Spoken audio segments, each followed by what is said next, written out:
দেশের মোবাইল গ্রাহকদের জন্য বড় সুখবর নিয়ে আসছে বাংলাদেশ টেলিযোগাযোগ রেগুলেটরি কমিশন বিটিআরসি।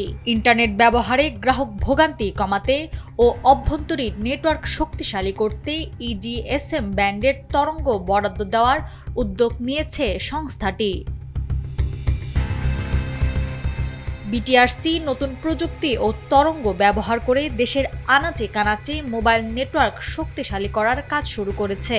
এতে ইন্টারনেটে কথা বলার সময় নেটওয়ার্ক ড্রপ হওয়ার সমস্যা অনেকটাই কমে আসবে। বিটিআরসির তথ্য মতে বর্তমান দেশে মোবাইল সংযোগধারীর সংখ্যা 18.5 কোটি। এর মধ্যে শহরে থাকেন 40% গ্রাহক।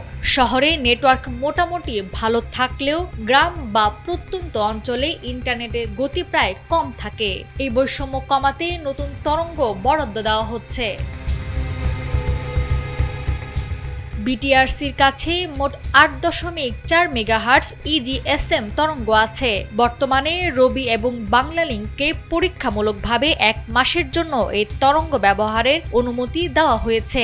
বিশেষ করে সীমান্ত এলাকা এবং প্রত্যন্ত অঞ্চলে এই তরঙ্গ কতটুকু ভালো কাজ করছে তার উপর ভিত্তি করে অপারেটররা একটি প্রতিবেদন জমা দেবে। এই পরীক্ষার ফলাফল ইতিবাচক হলে স্থায়ীভাবে তরঙ্গ বরাদ্দ দেওয়া হবে।